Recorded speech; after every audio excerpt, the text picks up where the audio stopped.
थे ऑप्ट्यूज़ पे। तो पब्लिक फाइनेंस इन इंडिया से रिलेटेड कुछ एमसीक्यूज़ है आप सभी के लिए, जो कि आपके सीयूईटी याम इकोनॉमिक्स एंट्रेंस एग्जामिनेशन और यूपीटीजीटी पीजीटी इकोनॉमिक्स एग्जाम्स के लिए इंपॉर्टेंट है। तो आप लोग ये वीडियो लास्ट तक देखिएगा। चैनल को नहीं सब्सक्राइब किया तो सब्सक्राइब जरूर कर लीजिएगा, बेल आइकन प्रेस करना नहीं भूलेगा। तो चलिए स्टार्ट करते हैं क्वेश्चन नंबर 1 से। विच of the following is the development expenditure? कौन सा इसमें डेवलपमेंट एक्सपेंडिचर है? क्या आपका इरीगेशन डेवलपमेंट एक्सपेंडिचर है, या फिर एडमिनिस्ट्रेशन, डेप्ट सर्विसेज, या फिर ग्रांटी नीड?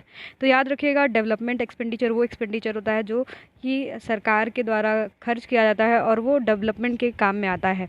तो जैसे आपका कौन सा एग्जाम्पल होगा? हेल्थ, एजुकेशन, है ना, और आपका साइंटिफिक रिसर्च, इंफ्रास्ट्रक्चर, ये सब आपके डेवलपमेंट एक्सपेंडिचर में आता है। तो यहाँ पर जो आपका डेवलपमेंट एक्सपेंडिचर जो है वो इरिगेशन हो जाएगा, जिसको हम लोग सोशल ओवरहेड कैपिटल भी बोलते हैं। ठीक है, सोशल ओवरहेड कैपिटल भी बोलते हैं। तो यहाँ पर ऑप्शन ए करेक्ट है।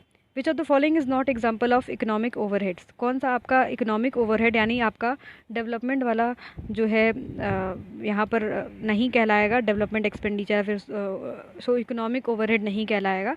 तो क्या स्कूल है, इसको हम लोग इकोनॉमिक ओवरहेड नहीं कहेंगे, या फिर सैनिटरी फैसिलिटी है, या फिर आपका रोड एंड रेलवेज़, या फिर कोल एंड माइनिंग? तो जो कोल एंड माइनिंग है ये आपका एक जो है एक इकोनॉमिक ओवरहेड नहीं है। ठीक है, याद रखिएगा, coal mining is not example of economic overhead. Economic overhead क्या होता है? Is a capital investment into infrastructure. एक तरीके से इकोनॉमिक ओवरहेड वो होता है जब हम कैपिटल इन्वेस्टमेंट को इंफ्रास्ट्रक्चर में क्या करते हैं, इन्वेस्ट करते हैं, and which should encourage new industrial growth, जो कि आपके न्यू इंडस्ट्रियल ग्रोथ को क्या करता है, पुश करता है आपका इकोनॉमिक ओवरहेड। ठीक है, और वेलबींग को भी, सोशल वेलबींग को भी पुश करता है। जैसे इसमें 3 चीज़ें आपकी आ जाती है, सोशल, ठीक है, यहाँ पर जो स्कूल, यहाँ पर आपका आ जाता है सैनिटरी फैसिलिटी, है ना, ये आपका सोशल इकोनॉमिक ओवरहेड में आएगा, और आपका रोड एंड रेलवेज। यहाँ पर ऑप्शन जो करेक्ट होगा वो कौन सा नहीं है? तो कोल एंड माइनिंग नहीं है।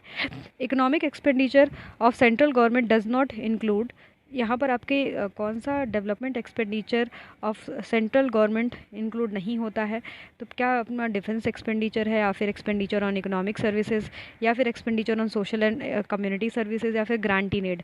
तो जो डेवलपमेंट एक्सपेंडिचर नहीं है वो कौन सा है? Defence expenditure. डिफेंस एक्सपेंडिचर जो है आपके, याद रखिएगा, इसको हम लोग डेवलपमेंट एक्सपेंडिचर का पार्ट नहीं मानते हैं।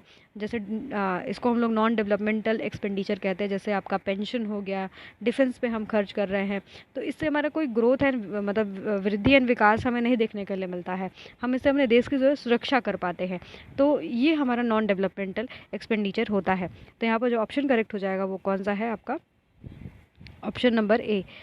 क्वेश्चन नंबर 4 देख लेते हैं। विच of the following statement is true regarding primary deficit? Primary deficit क्या होता है? Physical deficit minus interest payment. तो यहाँ पर जो ऑप्शन सी है वो करेक्ट हो जाएगा। फिजिकल डेफिसिट में से जब हम इंटरेस्ट पेमेंट को माइनस कर देते हैं तो ये हमारा क्या कहलाता है? आपका प्राइमरी डेफिसिट कहलाता है।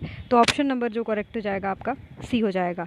नेक्स्ट हमारा है, consider the following statement in regards to zero based budgeting. Zero based budgeting में से कौन सा आपका यहाँ पर स्टेटमेंट दिया हुआ है वो करेक्ट है? तो पहला ऑप्शन है, existing government programme can be discarded using zero budgeting if they are found to be outdated.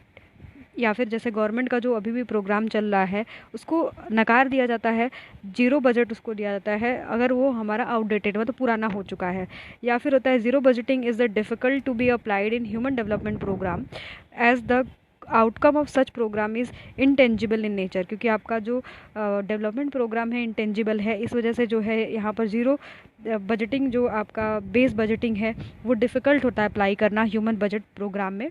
तो यहाँ पर कौन सा ऑप्शन करेक्ट हो जाएगा? 5th का। तो यहाँ पर अब इस कॉम्बिनेशन को हम लोग को देखना पड़ेगा। याद रखिएगा, यहाँ पर दोनों स्टेटमेंट आपका करेक्ट है। जो आपने पहला देखा था, जीरो बेस्ड बजटिंग क्या होता है? एक अप्रोच है टू प्लानिंग करना एंड डिसीजन मेकिंग करना which reverses the working process of जो आपका ट्रेडिशनल बजटिंग है उसके वर्किंग प्रोसेस को ये क्या कर देता है? रिवर्स कर देता है, उल्टा कर देता है। जीरो बेस्ड बजटिंग क्या होता है? Every line item of the budget must be approved, है ना, सब कुछ अप्रूव होना चाहिए rather than only changes during review process. No reference is made previous level of expenditure. तो उसको हम लोग क्या कहते हैं? Regarding zero budgeting existing government क्या करती है? आपकी प्रोग्राम कैन बी डिस्कार्डेड। यहाँ पर आपका प्रोग्राम जो भी सरकार का है वो डिस्कार्ड कर दिया जाए। क्यों? क्योंकि आपका जो प्रोग्राम है वो आउटडेटेड हो चुका है, तो उसको कोई भी बजट प्रोवाइड नहीं किया जाएगा। फिर से उसको जीरो से स्टार्ट किया जाएगा और फिर से उसको बजट प्रोवाइड किया जाएगा। That is called as zero budgeting. ठीक है। और यहाँ पर जीरो बजटिंग जो होता है डिफिकल्ट होता है अप्लाई करना ह्यूमन डेवलपमेंट प्रोग्राम में। क्यों? क्योंकि वहाँ पर वो जो आपका आउटकम देता है वो कैसा होता है, इंटेंजिबल, ना कि टेंजिबल। जिसको टच करते हैं वो ऐसा नहीं देता है, इंटेंजिबल देता है। तो यहाँ पर ऑप्शन सी करेक्ट हो जाएगा। Which of the following correct regards to atrocity as atrocity measure the taken country through the adverse economic condition? ठीक है। क्वेश्चन में यहाँ पर दिया हुआ है कि कौन सा करेक्ट रिगार्डिंग है आपके ऑस्टेरिटी मेजर। ऑस्टेरिटी मेजर एक पॉलिसी होती है जो कि गवर्नमेंट यूज़ करती है कब? जब उसका बजट डेफिसिट क्या होता है, रिड्यूस हो जाए। तब आपका टू रिड्यूस बजट डेफिसिट, यानी जो उसका बजट है उसका डेफिसिट को कम करने के लिए यहाँ पर एस्ट्रेसिटी जो वर्ड है उसको यूज़, मतलब ये वाला जो वर्ड है उसको यूज़ करती है। दिस पॉलिसी में इंक्लूड स्पेंडिंग, क्या क्या करती है, स्पेंड करती है, कट करती है, टैक्सेस को इंक्रीज़ करती है, ये सारी चीज़ें करती है। तो यहाँ पर है क्या ये ऑस्टेरिटी? तो austerity, these measure include reduction in spending, these measure include increase in taxes, या फिर these measure include आपका चौथा और तीसरा ऑप्शन है these measure include reduction in budgetary deficit। तो यहाँ पर जो ऑप्शन आपका करेक्ट हो जाएगा, यहाँ पर तीनों ऑप्शन करेक्ट है।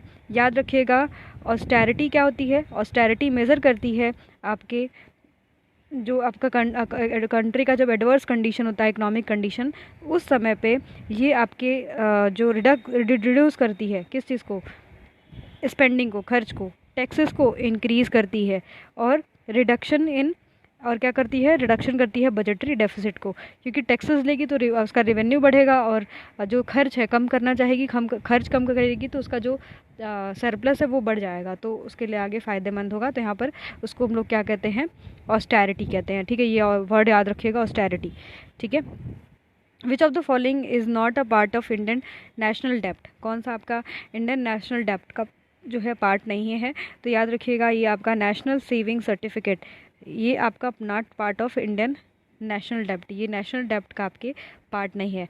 गवर्नमेंट डेप्ट क्या होता है, इस डेप्ट ओन्ड बाय सेंट्रल गवर्नमेंट, है ना। गवर्नमेंट डेप्ट वही होती है ना, जो आपकी केंद्र सरकार जो डेप्ट ओन करके रखती है वही होती है। ठीक है। तो गवर्नमेंट क्या करती है, यूजुअली क्या करती है, बोरो करती है।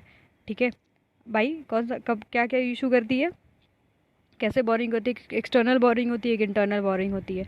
और जब इंटरनली बोरो कर रही होगी तो अपने सिक्योरिटीज़ को, गवर्नमेंट के बॉन्ड को, जो बिल्स है उसके, वो क्या करती है, मार्केट में अवेलेबल कर देती है। एंड पेंशन पॉलिसीज़ जो कि इस लिस्ट में इंक्लूडेड नहीं है। तो नेशनल जो सेविंग सर्टिफिकेट है that is not included in आपका, ये आपके इंक्लूड नहीं होता है आपके इंडियन नेशनल डेप्ट में। क्लियर रखिएगा इस पॉइंट को। ऑप्शन ए करेक्ट हो जाएगा।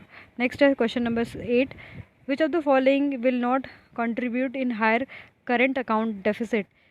कौन सा आपके कंट्रीब्यूट नहीं करता है हाई करेंट अकाउंट जो डेफिसिट है उसमें?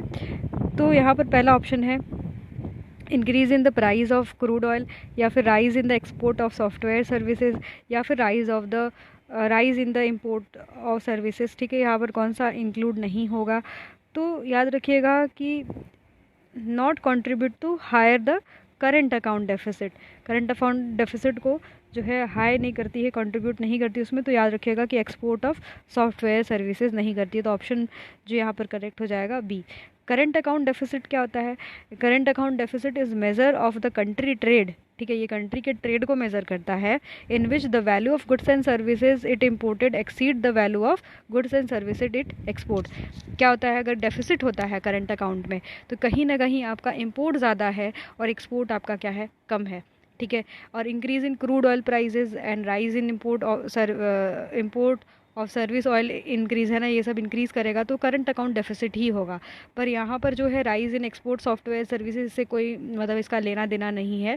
तो यहाँ पर जो ऑप्शन बी है करेक्ट हो जाएगा। जबकि हमारा increase in price of crude oil ये डेफिसिट क्रिएट करेगा।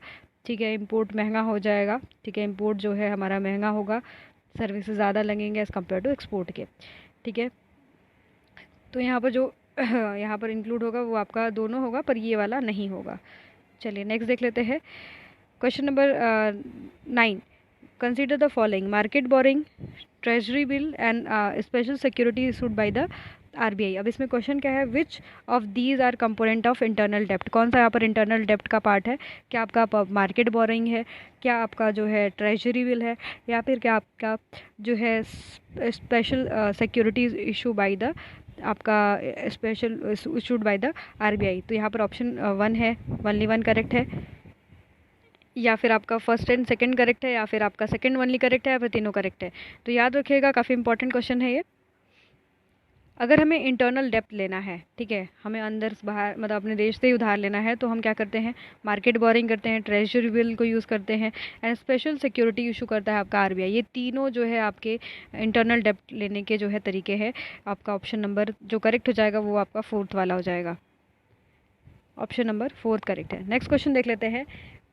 India deficit financing is use to rising the resource for. जो डेफिसिट फाइनेंसिंग है वो किस चीज़ के लिए आपका रिसोर्स देता है? क्या रिडम्पशन ऑफ पब्लिक डेप्ट होता है, adjusting balance of payment, reducing foreign डेप्ट, या फिर इकोनॉमिक डेवलपमेंट? तो यहाँ पर क्या होता है आपका? रिडम्पशन ऑफ पब्लिक डेप्ट, ठीक है। डेफिसिट फाइनेंसिंग एक आपका प्रैग्मेटिक टूल है इकोनॉमिक डेवलपमेंट का, ठीक है, याद रखिएगा, एक प्रैग्मेटिक टूल है इकोनॉमिक डेवलपमेंट का, and has been use by Indian government, ठीक है। ये जो है सरकार के द्वारा प्रयोग मतलब यूज़ किया जाता है नेसेसरी रिसोर्स के लिए, ठीक है, ठीक है, और फाइनेंस द 5 ईयर प्लान, अपने 5 ईयर प्लान को फाइनेंस करने के लिए, ठीक है। तो ऑप्शन नंबर यहाँ पर करेक्ट हो जाएगा आपका फर्स्ट वाला।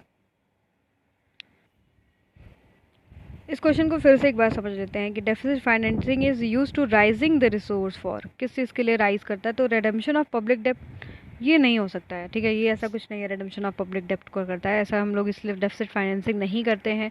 हम बैलेंस ऑफ पेमेंट को भी मतलब जो है नहीं बढ़ाना चाहते, मतलब जो है एडजस्ट नहीं करना चाहते इससे, या फिर अपने फॉरेन डेप्ट को कम नहीं करना चाहते हैं। डेफिसिट फाइनेंसिंग का जो पर्पज़ है, फिर से इस चीज़ को याद रखिएगा, काफ़ी इंपॉर्टेंट है ये वाला पॉइंट। ये डेफिसिट फाइनेंसिंग इसलिए होती है क्योंकि इकोनॉमिक डेवलपमेंट करना है, ठीक है। तो यहाँ पर जो ऑप्शन करेक्ट होगा वो आपका 4th वाला होगा, इकोनॉमिक डेवलपमेंट, ठीक है। तो यहाँ पर जो स्टेटमेंट है इस करेक्ट, तो कौन सा है आपका? ओनली 4th है ना, या चौथा वाला ही करेक्ट है। डेफिसिट फाइनेंसिंग सरकार इसीलिए कर